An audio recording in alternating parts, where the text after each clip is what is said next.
2024 IPL fans అందరికీ ఒక special IPL అయ్యే అవకాశం ఉంది.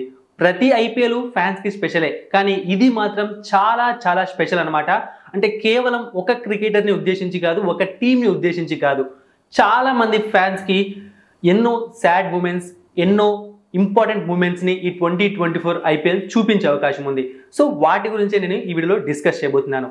అయితే ఆ మూమెంట్స్ గురించి చెప్పే ముందు నా అభిప్రాయం ఒకటి చెప్పాలన్నమాట. అది ఏంటి అంటే, నాకెందుకో ఈ 2024 ఐపీఎల్ ఖచ్చితంగా ఒక కొత్త టీం, అంటే ఇంతవరకు ఎప్పుడు ఐపీఎల్ ట్రోఫీ నెగ్గని టీం ఐపీఎల్ కప్పు కొడుతుంది అనిపిస్తోంది, లేదా ఒక కొత్త టీం ఖచ్చితంగా ఫైనల్స్కి వచ్చే ఛాన్స్ ఉంది అనిపిస్తోంది. అంటే ఇంతవరకు ట్రోఫీ నెగ్గని వాళ్ళు ఫైనల్స్కి వచ్చే ఛాన్స్ ఉందని నా ఓన్ ఫీలింగ్, గట్ ఫీలింగ్ చెప్తుంది అనమాట. సో అది ఏ టీం అయినా అవ్వచ్చు, ఆర్సీబీ అవ్వచ్చు, లేకుంటే ఢిల్లీ క్యాపిటల్స్ అవ్వచ్చు, పంజాబ్ కింగ్స్ అవ్వచ్చు. సో ఈ విధంగా సో చూద్దాం మరి ఏం జరుగుతుందో. ఇప్పుడైతే మనం ఆ స్పెషల్ మూమెంట్స్ ఏంటి అన్నవి తెలుసుకుందాము. ఫస్ట్ మనం ఎంఎస్ ధోనితో స్టార్ట్ చేద్దాము. సో ఎంఎస్ ధోని ఐపీఎల్ హిస్టరీలోనే కాదు, టోటల్ క్రికెట్ హిస్టరీలోనే వన్ ఆఫ్ ద లెజెండ్ అనమాట. అయితే ఈ 2024 ఐపీఎల్ తర్వాత ఎంఎస్ ధోని డ్యామ్ షూర్గా 100% రిటైర్ అవ్వబోతున్నాడని నాకు అనిపిస్తోంది. ఇది పక్క డౌటే లేదనమాట. అంటే చాలా మంది క్రికెట్ ఫ్యాన్స్, ముఖ్యంగా ఎంఎస్ ధోని ఫ్యాన్స్, ఎంఎస్ ధోనిని చూడాలి అంటే ఐపీఎల్లో మాత్రమే చూస్తున్నారు. ఎందుకంటే ఇంటర్నేషనల్ క్రికెట్కి రిటైర్మెంట్ ఇచ్చేశాడు. సో వాళ్ళు ఐపీఎల్ కోసం వెయిట్ చేస్తూ ఉంటారు ఎంఎస్ ధోనిని చూడడానికి. చాలా మంది ఫ్యాన్స్కి ఎంఎస్ ధోనితో ఒక ఎమోషనల్ బాండింగ్ ఉంది, మరీ ముఖ్యంగా చెన్నై సూపర్ కింగ్స్ ఫ్యాన్స్కి. సో ఈ ఐపీఎల్ వాళ్ళకు చాలా సాడ్ మూమెంట్ అయ్యే ఛాన్స్ ఉందన్నమాట. తర్వాత ధోనిని వాళ్ళు కేవలం ఒక రోల్లో, అంటే సిఎస్కే టీంలో ఖచ్చితంగా ఉంటాడు. సో మెంటరో, కోచో ఈ విధంగా చూస్తారు తప్ప ఇక గ్రౌండ్లో చూడరని నాకు అనిపిస్తుంది. ఇది పక్కా జరిగి తీరుతుంది. అండ్ ఒక్కసారి మీరు ఊహించుకోండి, మీకు ఇష్టమైన క్రికెటర్కి ఇదే లాస్ట్ ఐపీఎల్ అండ్ ఇంకా ఏ ఇంటర్నేషనల్ ఫార్మాట్లో ఆ క్రికెటర్ మీకు కనిపించడు అంటే, ఒకసారి నేను చెప్తున్నప్పుడు ఆ ఫీల్నే మీరు ఎక్స్పీరియన్స్ అవుతారనమాట. అది జాయ్ ఫీల్ అయితే కాదు, ఖచ్చితంగా బాధపడే ఫీలే. సో ఈసారి ఐపీఎల్లో ఇది మనం ఎక్స్పీరియన్స్ అవ్వబోతున్నాము. అందుకే సిఎస్కే ఫ్యాన్స్కి ఇది కొంచెం స్పెషల్, కొంచెం కాదు చాలా చాలా స్పెషల్ అనమాట. ఇక తర్వాత రోహిత్ శర్మ గురించి మాట్లాడాలి. So Rohit Sharma present fantastic ఫామ్లో ఉన్నాడు. రీసెంట్గా జరిగిన టెస్ట్ ఫార్మాట్లో కూడా అద్భుతంగా పర్ఫామ్ చేశాడు. అయితే ఇన్ని సంవత్సరాలుగా ముంబై ఇండియన్స్కు కెప్టెన్గా ఉన్నాడు రోహిత్ శర్మ. బట్ ఈ ఇయర్ ఒక ప్లేయర్ లాగా ఆడబోతున్నాడు. సో ఇన్ని సంవత్సరాలు టీంని ఇలా తన ఒంటి చేత్తో హ్యాండిల్ చేసిన ఒక లెజెండ్ ఈ ఇయర్ ఒక నార్మల్ ప్లేయర్గా ఆడుతున్నాడు అంటే ఖచ్చితంగా రోహిత్ శర్మ ఫ్యాన్స్ ఎవ్వరూ కూడా డైజెస్ట్ చేసుకోలేరు. కానీ మనం చూడబోతున్నాము. అండ్ అదే టైంలో ఇంకోటి కూడా చెప్పాలనుకుంటున్నాను. అంటే ఇది ఎవరు రివీల్ చేయలేదు ఇప్పటివరకు. నాకు తెలిసి ముంబై ఇండియన్స్తో రోహిత్ శర్మకు ఇదే లాస్ట్ సీజన్ అవుతుందేమో అనిపిస్తుంది. అంటే నెక్స్ట్ సీజన్ మెగా ఆప్షన్ వస్తుంది. ఖచ్చితంగా రోహిత్ శర్మ వేరే టీంలోకి వెళ్ళిపోయే ఛాన్సెస్ 90% ఉన్నాయి. సో అది ఎందుకు ఏంటి అనేది అది సపరేట్ వీడియోలో తెలుసుకుందాము. సో ఈ విధంగా రోహిత్ శర్మ ఫ్యాన్స్కి కూడా ఇది చాలా స్పెషల్ అవుతుంది. అయితే ఇంకొకటి కూడా మీకు ఒక జాయ్ఫుల్ మూమెంట్ చెప్తాను. కెప్టెన్గా ఉన్నప్పుడు అంత ఈజీ కాదనమాట టీంని హ్యాండిల్ చేస్తూ బ్యాటింగ్ చేయడం. సో ఈ ఇయర్ రోహిత్ శర్మ ఒక కెప్టెన్ కాదు, నార్మల్ ప్లేయర్ లాగా ఆడబోతున్నాడు. అదే టైంలో సూపర్ ఫామ్లో ఉన్నాడు. ఇక మీకు ఊహకే వదిలేస్తున్నాను, ఎటువంటి టీమ్స్ పైన ఎలాంటి బ్యాటింగ్ ఆడతాడో, ఎన్ని రికార్డ్స్ క్రియేట్ చేస్తాడో. నాకెందుకు ఈసారి ద బెస్ట్ ఐపీఎల్ అవ్వబోతుంది రోహిత్ శర్మకు అనిపిస్తుంది. అంటే ఇప్పటి వరకు ఆడిన ప్రతి సీజన్లో కప్పు కొట్టాడు, ఎన్నో చేశాడు, కానీ బ్యాటింగ్ పరంగా ఇది ద బెస్ట్ సీజన్ అయ్యే ఛాన్స్ ఉంది. మనం ధనాధన్, rough and tough, hit man చూస్తామేమో అనిపిస్తోంది. సారీ మిమ్మల్ని మధ్యలో డిస్టర్బ్ చేస్తున్నందుకు. అయితే చిన్న అనౌన్స్మెంట్ అనమాట. టెలిగ్రామ్ ఛానల్ లింక్ డిస్క్రిప్షన్ బాక్స్లో ఉంది. డిస్క్రిప్షన్ బాక్స్లో లింక్ ఉన్న టెలిగ్రామ్ ఛానల్ క్లిక్ చేసి వెంటనే వెళ్ళి టెలిగ్రామ్ ఛానల్లో జాయిన్ అవ్వండి. ఎందుకంటే ఐపీఎల్ రాబోతోంది. ఐపీఎల్ ఎంత స్పెషల్ మనందరికీ తెలుసు. మ్యాచ్ ప్రిడిక్షన్స్ మీకు ఫ్రీగా దొరుకుతాయి. దాంతోపాటుగా ఐపీఎల్ స్టాట్స్ అవ్వచ్చు. మీరు ఒకసారి వెళ్ళి చూసారంటే ఎప్పటికప్పుడు మనం అప్డేట్ చేస్తూనే ఉంటాము. అలాంటి updates and IPL give away ఇదే ఇక్కడ స్పెషల్ అనమాట. లాస్ట్ చెప్తున్నాను. సో వాటిలో మీరు పార్టిసిపేట్ చేయాలంటే తప్పకుండా టెలిగ్రామ్ ఛానల్లో ఉండాలి. అలాగే మన యూట్యూబ్ ఛానల్ కూడా సబ్స్క్రైబ్ చేసుకోండి. ఇక నెక్స్ట్ కోహ్లీ గురించి మాట్లాడదాం. సో తనకు అకాయ్ ఒక కొడుకు పుట్టాడు. ఆ తర్వాత గ్రౌండ్లో అడుగు పెట్టబోతున్నాడు. అండ్ ఒక లాంగ్ బ్రేక్ తీసుకున్నాడు. పెద్ద బ్రేక్ ఏం కాదు, లాస్ట్ టెస్ట్ సిరీస్ అంతా అతను దూరంగా ఉన్నాడు, ఆల్మోస్ట్ 1.5 months. సో ఒక ఫ్రెష్ మైండ్తో కోహ్లీ రాబోతున్నాడు. అండ్ ఇంతకుముందు ఆల్రెడీ నేను చెప్పాను, ఒక కొత్త టీం, అది ఆర్సీబీ అవ్వచ్చు, ఎవరైనా అవ్వచ్చు, సో కప్పు కొట్టే ఛాన్స్ ఉంది అనిపిస్తోంది. అదే టైంలో వాళ్ళు ఫైనల్స్ కూడా వస్తారనిపిస్తుంది. సో ఈ విధంగా చూసుకున్నప్పుడు కోహ్లీ ఖచ్చితంగా ఈ సీజన్లో మరుపురాని మూమెంట్స్ మనకి ఇవ్వబోతున్నాడు అనిపిస్తోంది. అండ్ కోహ్లీ విషయం గురించి మాట్లాడినప్పుడు ఇంకొక విషయం కూడా మనం మాట్లాడాలి. అదేంటి అంటే, నార్మల్ వేరే ప్లేయర్స్ ఎవరైనా సరే ఒక 300 to 350, 400 రన్స్ చేశారు అంటే ఆ సీజన్లో వాళ్ళు ఫెంటాస్టిక్గా పర్ఫామ్ చేసినట్టే, మంచిగా పర్ఫామ్ చేసినట్టే. కానీ కోహ్లీ స్టాండర్డ్స్కి కనీసం 500 లేకుంటే మ్యాక్సిమం 550 to 600 రన్స్ చేస్తేనే కోహ్లీ మనం బాగా పర్ఫామ్ చేసాము అంటాం. ఎందుకంటే అలా అటువంటి స్టాండర్డ్స్ని కోహ్లీని సెట్ చేశాడు. అంటే నార్మల్ ప్లేయర్స్తో మనం కోహ్లీని కంపేర్ చేయలేము. బట్ ఈ సీజన్లో అంటే ఒక సీజన్లో హైయెస్ట్ రన్స్ కొట్టాడు, ఇంకా దాన్ని ఎవరు బ్రేక్ చేయలేదు. సో దాన్ని బ్రేక్ చేస్తాడని నేను చెప్పట్లేదు, బట్ ఆల్మోస్ట్ ఒక 700 రన్స్ 650 రన్స్ చేసి ఒక 2-3 సెంచరీస్ చేస్తాడని నాకైతే అనిపిస్తుంది కోహ్లీ పరంగా.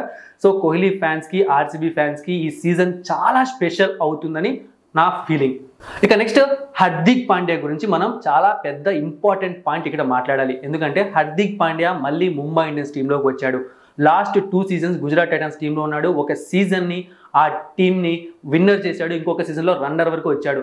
సో ఇక్కడ ఎందుకు మాట్లాడుతున్నాను హార్దిక్ పాండ్యా గురించి అంటే, హార్దిక్ పాండ్యాను ముంబై ఇండియన్స్ టీంకి కెప్టెన్ చేసినప్పుడు ఆ టీంలోనే ఒక తెలియని ఒక ఫ్రిక్షన్ మొదలైంది. కొంతమంది ప్లేయర్స్ అంటే అతని కెప్టెన్గా ఒప్పుకున్నారు, కానీ రోహిత్ శర్మ తప్పుకోవడం చాలా బాధని వ్యక్తం చేశారు. సో ఈ విధంగా టీమ్ ఎన్విరాన్మెంట్ని హార్దిక్ పాండ్యా ఎలా హ్యాండిల్ చేయబోతున్నాడు. అండ్ అదే టైంలో మీరు చూసుకున్నారు అంటే గుజరాత్ టైటాన్స్కి కెప్టెన్సీ చేయడం వేరు, ముంబై ఇండియన్స్కి కెప్టెన్సీ చేయడం వేరు. ఎందుకంటే గుజరాత్ టైటాన్స్ ఫస్ట్ సీజన్ ఐపీఎల్లోకి వచ్చినప్పుడు నాతో సహా చాలా మంది ఎవరు అనుకోలేదు వాళ్ళు కప్పు కొడతారని చెప్పి. వాళ్ళు కనీసం 4-5 మ్యాచ్ అయినా గెలుస్తారా, ఎందుకంటే అండర్ డాగ్స్ ఉన్న టీంలో ఎవరు ఎక్స్పీరియన్స్డ్ ప్లేయర్స్ లేరు అండ్ చాలా పేరు మోసిన ప్లేయర్స్ లేకపోయారు, కానీ వాళ్ళు ఈజీగా కప్పు కొట్టేశారు. సరే ఏదో ఫ్లూక్లో కొట్టేశారని చెప్పారు, కానీ తర్వాత సీజన్ కూడా వాళ్ళు ఆల్మోస్ట్ కప్పు కొట్టినంత పని చేశారు. చెన్నై సూపర్ కింగ్స్తో రన్నర్ అప్ అయ్యారనమాట. డిఫెండ్ చేసుకోలేకపోయారు కానీ రన్నర్ వరకు వచ్చారు.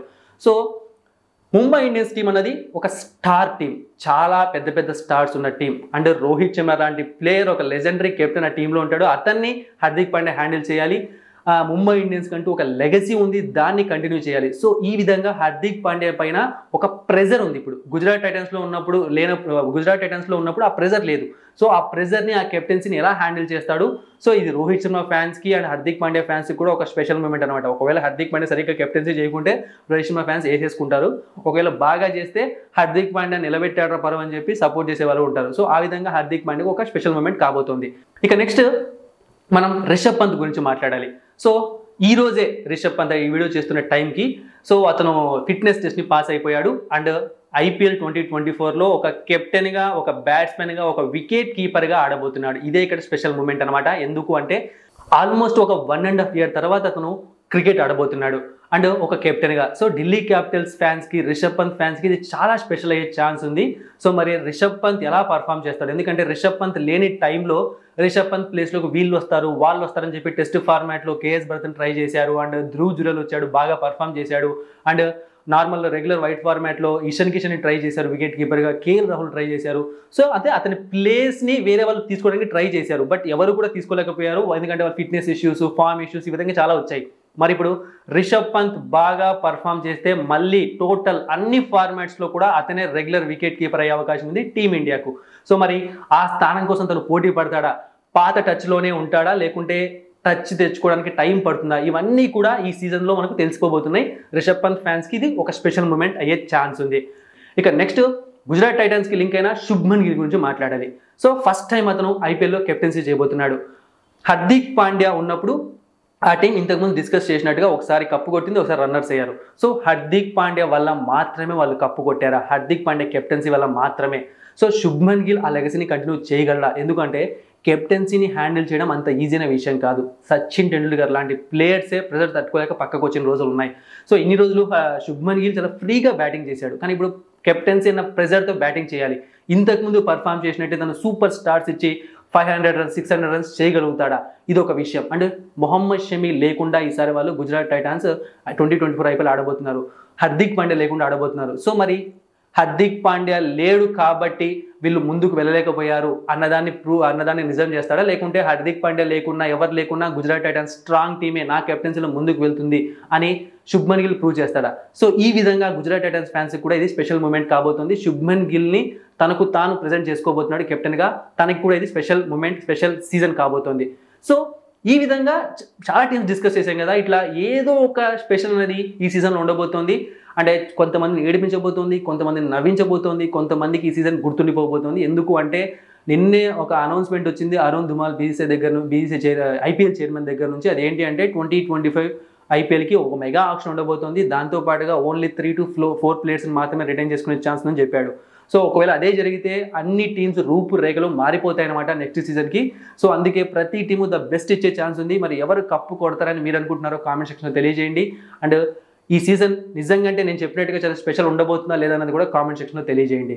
ఇక నెక్స్ట్ చూసుకున్నాము అంటే KL Rahul, LSG team captain. So ఈ ఇయర్ అతను నార్మల్ ఓపెనర్గా పర్ఫామ్ చేయడం లేదు.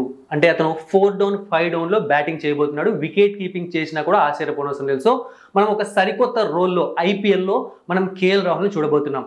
సో నార్మల్గా ఓపెనర్గా వచ్చినప్పుడు ఏమవుతుందంటే యాంకర్ రోల్ ప్లే చేయాల్సి వస్తుంది, కొన్నిసార్లు హిట్టింగ్ చేయాల్సి వస్తుంది, కొన్నిసార్లు చూసుకొని బ్యాటింగ్ చేయాల్సి వస్తుంది. బట్ 4-5లో వస్తున్నాడు అంటే ఖచ్చితంగా హిట్టింగ్ చేసి తీరాల్సిందే. సో అటువంటి పొజిషన్లో కేఎల్ రాహుల్ వస్తున్నాడు అంటే తన కొత్త బ్యాటింగ్ పొజిషన్ని తను ఎలా ఎంజాయ్ చేస్తాడు, ఫ్యాన్స్ని ఎలా ఎంటర్టైన్ చేస్తాడు. అయితే ఇది కేఎల్ రాహుల్ హిట్టింగ్ చేయడం నేను చెప్పట్లేదు, ఎందుకంటే ఇదే ఐపీఎల్లో హిస్టరీలోనే తనకి ఫాస్టెస్ట్ హాఫ్ సెంచరీ రికార్డ్స్ కూడా ఉన్నాయన్నమాట. సో ఖచ్చితంగా హిట్టింగ్ చేస్తాడు. సో ఆ రోల్లో తను ఎలా ఇమిడిపోగలడు, అంటే ఎలా స్టిక్ అయిపోతాడు, అది క్వశ్చన్ అనమాట.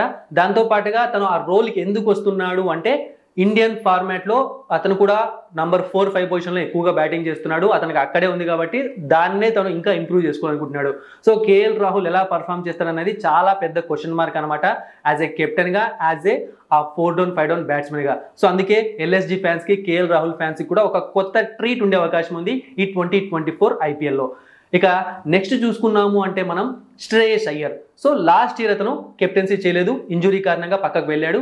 సో ఈ ఇయర్ మళ్ళీ కెప్టెన్గా కేకేఆర్ టీంలోకి వస్తున్నాడు. అదే టైంలో మీరు చూసుకున్నారు అంటే అతను వరల్డ్ కప్లో బాగా పర్ఫామ్ చేసినా కూడా తను బీసీసీఐ గ్రేడ్ సిస్టమ్ నుంచి తప్పించేశారు.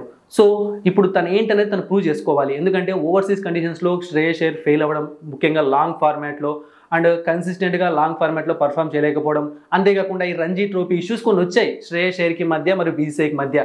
సో తను రంజీ ట్రోఫీ ఆడతా అని చెప్పాడు, కానీ కొంచెం లేట్గా చెప్పడం వల్ల తన గ్రేడ్ సిస్టమ్ నుంచి పక్కకు తప్పించేసింది బీసీసీఐ. సో ఒక కెప్టెన్గా తను ప్రూవ్ చేసుకునే ఛాన్స్ వచ్చింది, ఒక బ్యాట్స్మెన్గా ప్రూవ్ చేసుకోవడానికి, తన వీక్ పాయింట్స్ అన్నింటిని కవర్ చేసుకోవడానికి ఈ సీజన్ తనకి చాలా యూజ్ అవుతుంది. సో ఈ విధంగా కేకేఆర్ ఫ్యాన్స్కి, శ్రేయస్ అయ్యర్ ఫ్యాన్స్కి కూడా ఇది స్పెషల్ మూమెంట్ అయ్యే అవకాశం ఉంది. ఇక ఇవి మాత్రమే కాదు, ఇలాంటి మూమెంట్స్ ఈ 2024 ఐపీఎల్లో చాలా జరగబోతున్నాయి అనమాట. ఎందుకంటే శిఖర్ ధవాన్, ఇక మనం శిఖర్ ధవాన్ని మనం ఏ ఫార్మాట్లో కూడా టీమిండియా తరఫున చూడలేము అనమాట. సో ఓన్లీ ఐపీఎల్లో మాత్రమే చూస్తాము.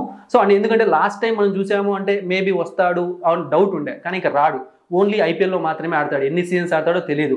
సో పంజాబ్ కింగ్స్ తరఫున కెప్టెన్గా ఎలా పర్ఫామ్ చేయబోతున్నాడు, ఓన్లీ ఐపీఎల్ని మాత్రమే దృష్టిలో పెట్టుకొని హిట్టింగ్ చేస్తూ బ్యాటింగ్ చేయాలి. సో దాన్నే ఫోకస్ చేస్తాడు శిఖర్ ధవన్. సో ఆ విధంగా శిఖర్ ధవన్ ఫ్యాన్స్కి కూడా ఇది ఒక స్పెషల్ సీజన్ అయ్యే అవకాశం ఉంది. సో ప్రతి టీంకి ఏదో ఒక స్పెషల్ ఉందన్నమాట ఈ ఇయర్. సో అందుకే ఈ ఐపీఎల్ 2024 అనేది చాలా చాలా చాలా స్పెషల్. ఆల్రెడీ చెప్పాను కదా, కొంతమందికి జాయ్ మూమెంట్స్ ఇవ్వబోతోంది, కొంతమందిని సాడ్ మూమెంట్స్ ఇవ్వబోతోంది. మరిన్ని ఇంట్రెస్టింగ్ వీడియోస్ కోసం సబ్స్క్రైబ్ చేయడం మర్చిపోకండి.